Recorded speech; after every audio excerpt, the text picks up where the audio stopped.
नमस्कार. अकस्मात मराठी हॉरर स्टोरीजमध्ये तुमचं स्वागत आहे. आज पुन्हा एकदा मी तुमच्यासाठी एक अद्भुत, अलौकिक आणि रहस्यमय अशी कथा घेऊन आली आहे. या कथेमधील अनुभव अरुण कोरडे यांनी शेअर केलेला आहे. कथेला सुरुवात करण्याआधी जर तुम्ही चॅनलवर नवीन असाल तर चॅनलला सबस्क्राईब नक्की करा. सोबतच बेल आयकॉनवर देखील क्लिक करा, जेणेकरून तुम्हाला अशाच नवनवीन आणि थरारक कथांचे नोटिफिकेशन्स मिळत राहतील. 1972-73 साल असेल. मी चिंचवडला एका कंपनीत कामाला होतो. तेव्हा मी 21 वर्षांचा होतो. ही नोकरी स्वीकारल्यावर वडील म्हणाले होते, "अरे, लोक लांबून लांबून नोकरीसाठी मुंबईला येतात.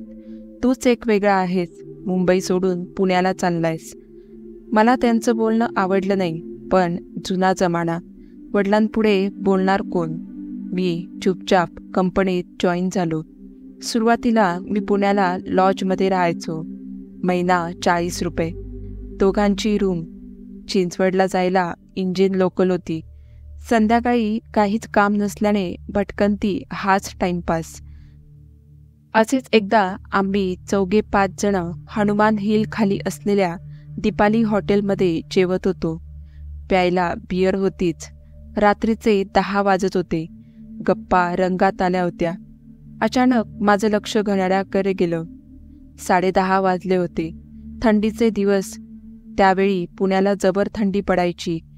पुन्हा आग्रहाखातर आम्ही खात पीत राहिलो. 12 वाजायला आले तरी कोणी उठू देईनात.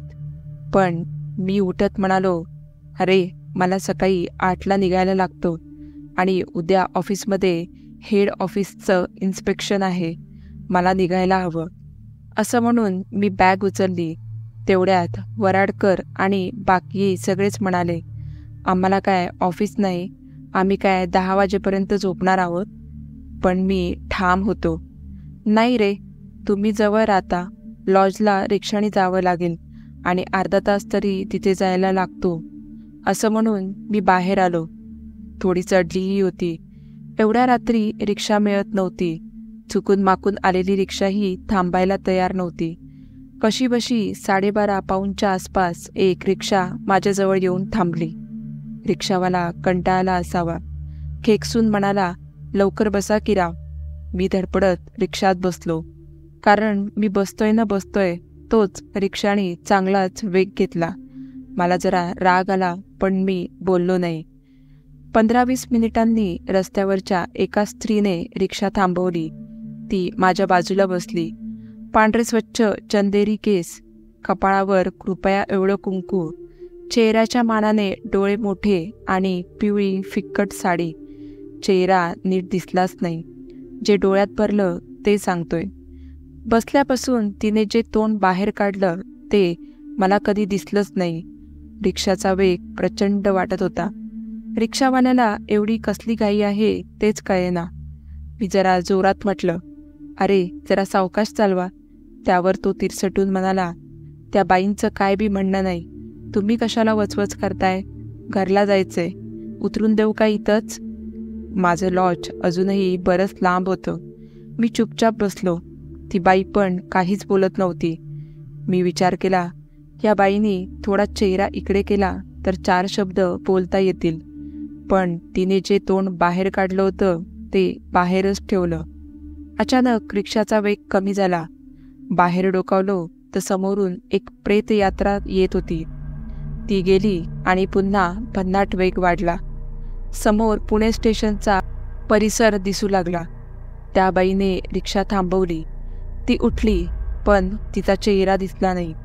मग सहजच माझं लक्ष तिच्या पायांकडे गेलं. रिक्षातल्या उजेडात तिचे पाय उलटे असलेले दिसले. ते बघून एवढ्या थंडीत मला दरदरून घाम फुटला. ती उतरून गेल्यावर मी रिक्षावाल्याला म्हटलं, "अहो, तुम्ही बघितलेत का? त्या बाईचे पाय उलटे होते." त्यावर रिक्षावाला काहीच बोलला नाही. लॉजला पोहोचायला अजून किमान 10 मिनिट तरी होती. वेग तितकाच भन्नाट. मला सारखं उतरावंसं वाटत होतं. सोमवार पेठ दिसायला लागली. रिक्षावाल्याच्या तोंडावर मफलर असल्याने त्याचा चेहरा दिसत नव्हता. मला तर वाटलं हा कधीच थांबणार नाही, पण मला आमच्या लॉजचं गेट दिसायला लागल्यावर मी त्याला थांबायला सांगितलं. त्याने लक्षच दिलं नाही. त्याला नक्की कुठे जायचं होतं मला कळेना. मी चुळबुळत राहिलो. तेवढ्यात त्याच्या खांद्याला धरून त्याला थांबायला सांगितलं. त्यावर तो खेकसला. शेट्टीचंच लॉज ना, मग ते थांबू की आता? जरा धीर नाही तुम्हाला? आजची रात्र माझ्या घरी काढली तर काय बिघडणार आहे का? त्याचे असे बोलणे ऐकून मला राग आला. अहो पण मला उतरायचंय, थांबा, असं म्हणून मी त्याचा हात जोरात धरला. जोरात ब्रेक मारत त्याने रिक्षा थांबवली. मी झटकन उतरलो. त्याच्या अंगावर पैसे फेकले आणि म्हणालो, खरं सांगा, त्या बाईचे पाय उलटे होते हे तुम्हाला माहीत होतं ना?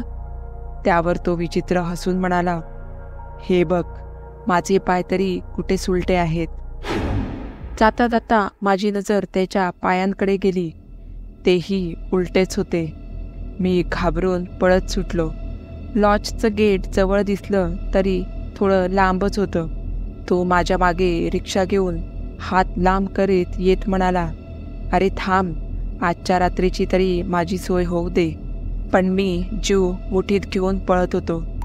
कसा बसा उघड्या गेटमधून आतमध्ये शिरलो तर समोर शेट्टी उभा. तो म्हणाला, इतने देरी से आने का नहीं? तो शेट्टीच होता, कारण मी त्याचा फोटो लॉजच्या प्रवेशद्वारावर पाहिला होता. माझ्या अंगात आता ताप चढत होता. सकाळी शेट्टीचा मुलगा चहा घेऊन आला तेव्हा त्याला मी हे सांगितल्यावर तो म्हणाला, क्या साहब, आपण मजाक करताय क्या? हमारा अप्पा जाके 10 साल हो गया. तो निघून गेल्यावर मला ऑफिसला जाणं शक्यच नव्हतं. दुपारी जेवण केल्यावर मी लॉजच्या बाहेर आलो तेव्हा शेट्टीच्या फोटोला चंदनाचा हार घातलेला दिसला. माझं लक्ष कधी तिकडे गेलंच नाही. त्याला काय करणार? दुसऱ्या दिवशी ऑफिसला गेल्यावर अर्थातच बॉसच्या शिव्या खावा लागल्या. कालचा अनुभव सांगूनही त्याला पटला नाही. तो म्हणाला, तुम इन्स्पेक्शन से डर गया और कुछ नहीं. 1 दिवसाची माझी रजा मात्र विना वेतन झाली. तर मित्रांनो, आजचा हा अनुभव तुम्हाला कसा वाटला हे मला कमेंट करून नक्की सांगा. आणि व्हिडिओ आवडला असल्यास चॅनलला लाईक आणि सबस्क्राईब नक्की करा. भेटूया पुढच्या अशा एका थरारक कथेमध्ये. तोपर्यंत धन्यवाद.